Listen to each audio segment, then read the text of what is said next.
How's it going, nerds, and welcome back to... This is some unsubtle nerd. I'm Renzo, and I have depression. First off, I don't really want to make light of a topic like that. It's just that over the last few days, I've been in a slump.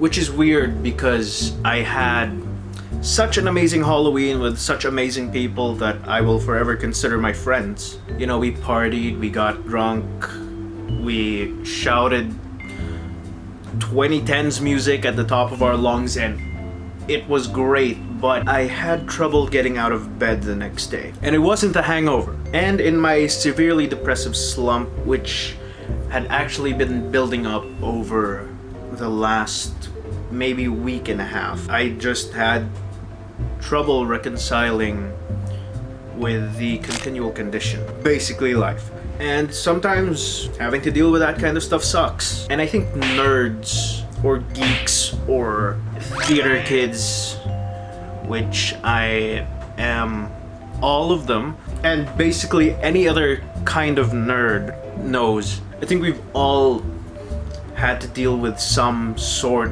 of depressive feeling growing up, because I guess if you're like me, when you're in your late 20s, it was not a very good time to be a nerd at all. I guess nowadays it's pretty great to be a nerd, you know, even your high school bullies are nerds now. They all like Star Wars and Star Trek, but back then, if you knew that Darth Maul was from the planet Dathomir, and if you knew how to speak Klingon, and if you just went out in front of them and said, you'd get the snot beat out of you. But I completely digress, and once again, not making light of the topic, if you kind of grew up a nerd or a little bit different, most of the time you're gonna get bullied. And that was me. And a lot of the time you're not gonna fight back as a nerd. Number one, either because you're short, like me, terrible, or you don't really fight, or you try to fight but you know that's gonna re-ostracize you from everyone else, or you basically don't have access to a lightsaber, a phaser, or a Chris knife. Out of the question. Being a nerd back then was kind of hell on earth. Although it probably wouldn't be hell on earth if you weren't just doing jutsus in the corner like a freaking weeboo. But that's... oh man. But what makes you weird is that you have such a passion for things and you want to express that, but you kind of don't have any healthy ways to do it, or safe spaces even, and so you get bullied. And I had nerd friends in high school. We all, well, no, that was me shouting Fusro da every 10 seconds. But yeah, being a nerd used to suck, and because of the pandemic and everyone was at home, not getting invited to parties like all the other nerds, we developed hobbies. And now everyone's a nerd of something, and that's great. This is where I wanted to be back when I was a kid. But yeah, let's go back to my depressive slump. I read the entirety of Oyasumi Punpun. We're gonna talk about that later over the VO. After I ask you how you're doing, I need to know how you're doing. Let's talk. But yeah, okay, so I sped through the entire manga, and so I found myself lying in bed again. And I looked towards my couch, my Gundam couch. I don't have a couch in my room, but I did notice that this Zgok, this symbol of pure joy and whimsy in the whole Gunpla plastic model kit line, was by himself, and he was extremely lonely. So let's build him a friend. Hey, how's it going, nerds? It's me, VO Renzo from the future. Just, you know, drop me a comment. How are you doing? Before we even start talking about Goodnight, Punpun, let me know how you're feeling. Alright. So, when I began reading Goodnight, Punpun, I was expecting a tragicomedy akin to Little Miss Sunshine. Not that I've seen Little Miss Sunshine, but more of Paul Dano's iconic freakout scene when he realized he was colorblind. I was expecting having to experience the manga balancing on the slack line of laughing my ass off and crying my eyes out. But what I experienced was a depth that just kept going. I'm really into coming-of-age stories, albeit being past the age I was supposed to have come, but the older I get, the less I've felt like I've come of age. That said, Goodnight Punpun was a complete examination of living life by means of simply existing. Punpun, being an inactive protagonist, was able to really give a grounded experience on that kind of life. Having friends but feeling othered, having a crush on a girl but never having the courage to pursue her, living in a state of disarray but accepting the conditions. Punpun even has interactions with God, or at least what his uncle told him was God, that are generally unhelpful or too extreme, leaning into the idea that Punpun really has nobody to go to for reasonable help.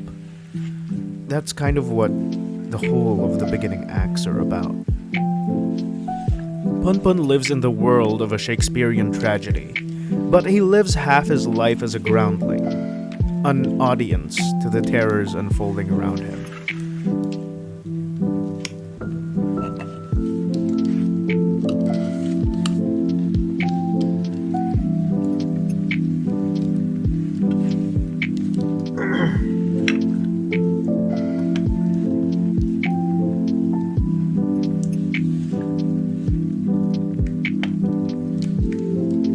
Okay,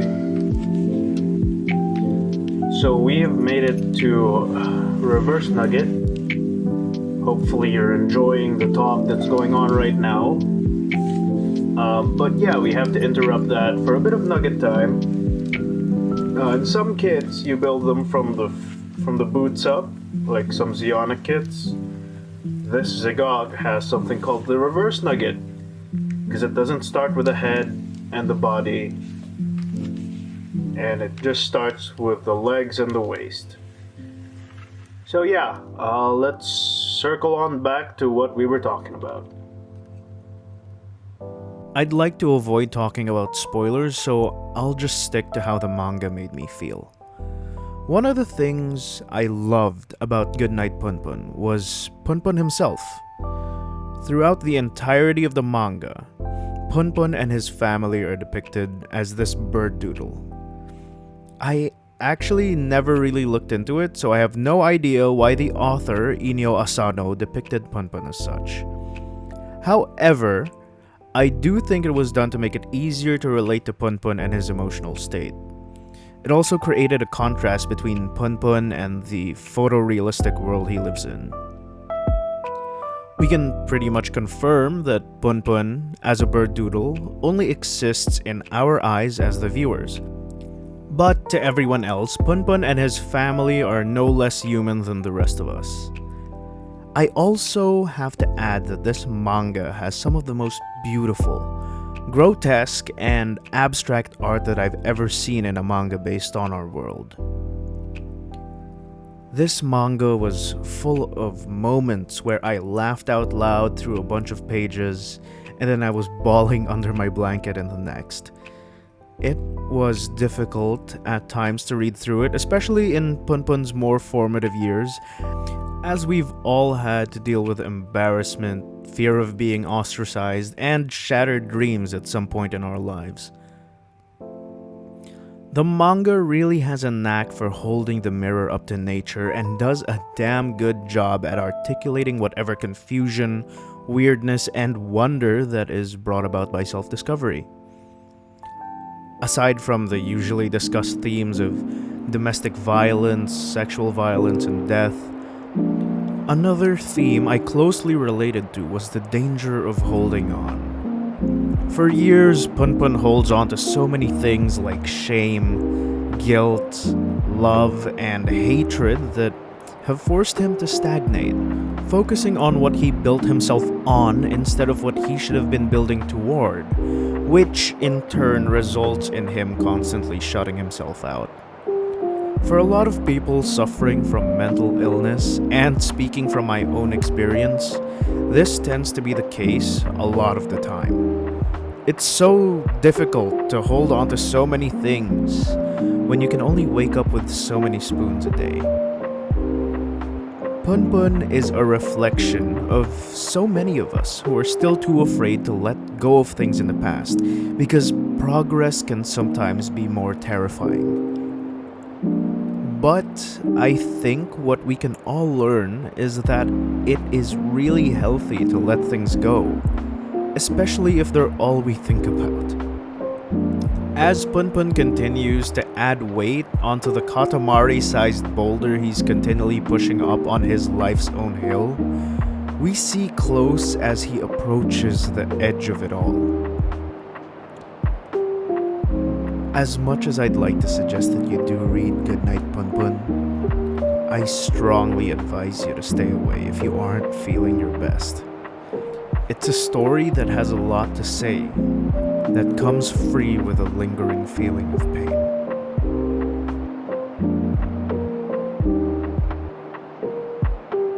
You know, after reading that entire manga, I decided that I needed to build a kit that would make me so genuinely happy that it didn't matter what mood I was in, and I landed on the Zgok.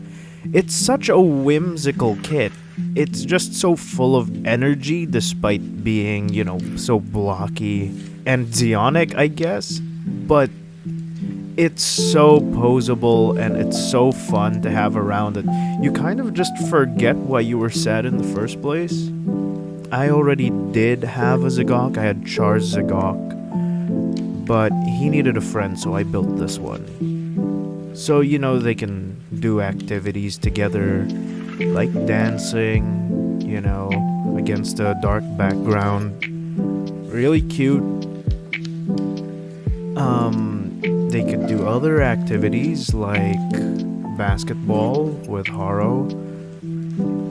I think I did build this because I wanted something to remind me that sometimes you just need some friends, and that's kind of all that matters. People who accept you for who you are and have fun the same way you have fun.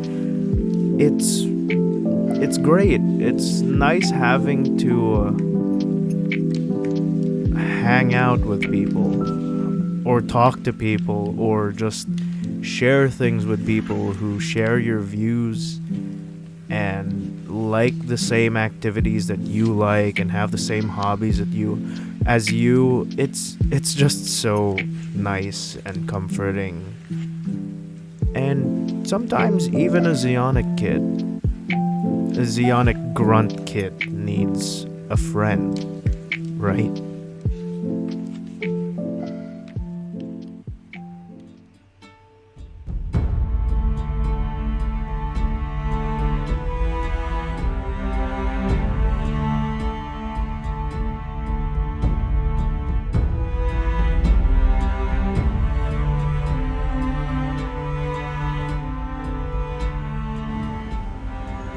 Hello! It is I, Hatsune Miku, here to bring back whimsy to the channel. Thank you for watching that slightly, kind of pretty sad video. And I am here to bring you... And I am here to bring... And I am here to bring you good tidings. If we do hit 200 subscribers, we are opening this box of GDO1 Gundam card game cards. I just really want to open it. I've been holding this thing for a month in celebration of 200. Please, we're like 2 subscribers away. Could you please just tell your friend? Anyway, yeah, we're almost at 200 subscribers. And if we do hit that goal, we are opening this baby up. Don't forget to like, comment, and subscribe. And remember, if you're gonna be a nerd about it, let's be unsubtle.